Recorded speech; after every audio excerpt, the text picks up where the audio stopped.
So I was just thinking, there are lots of opportunities I see with the new improved ChatGPT that you can take advantage of, especially if you think of making money online or using online to enhance your business.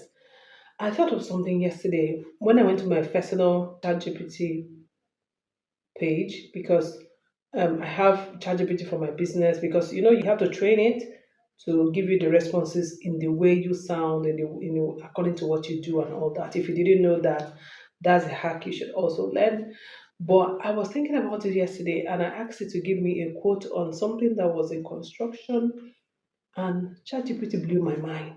And I remember from 2021 November when it came till about 2022 or early 2023, it still used to say stuff about why it can't give you data or information about anything that is before 2021.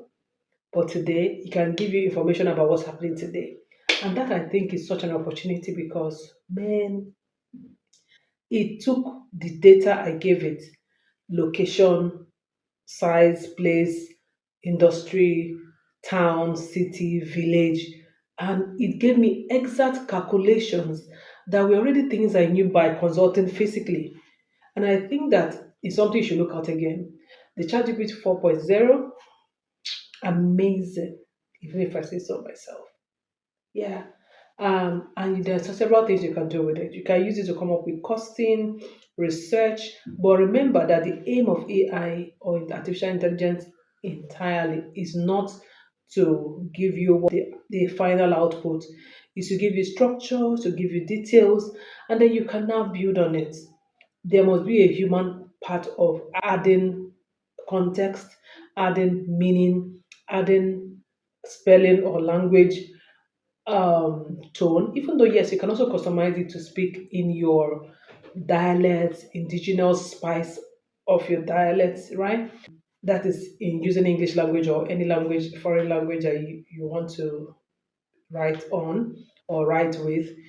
Whatever it is, what I'm saying is go back to ChatGPT if you're not actively using it. And okay, if you're one of those people who are like our college professors who are saying, "Oh no, I know AI, know AI," you might be running a risk of something very, very, very important.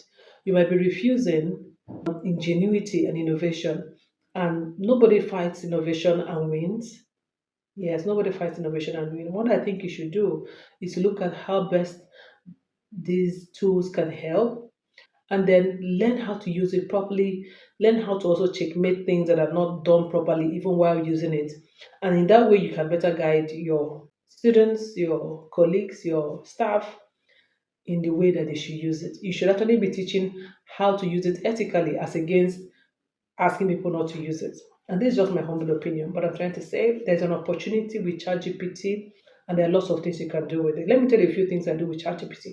I use it for ghostwriting. After I've outlined the book, interview the author, put my interviews and the context in the outline. So I've made the book already with the author's response. So I have the author's tone, intention, and all that embedded.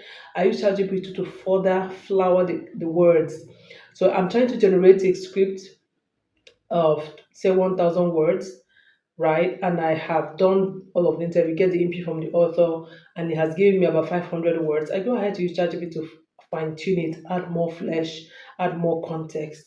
You know what I mean? I use ChatGPT for quantity calculations. I use it for mathematics. I use to help my children with their homework in any subject at all. I use it to even find out details about the country if I want to travel there. I use it for my content, video scripts, and edit it and all that before I go live. The list is a lot. What I'm trying to say is part of why we are here in the Chimoni Gang is to give ourselves opportunity alerts, and that's why I'm doing this. And I think you should get that log immediately. Yeah. See ya.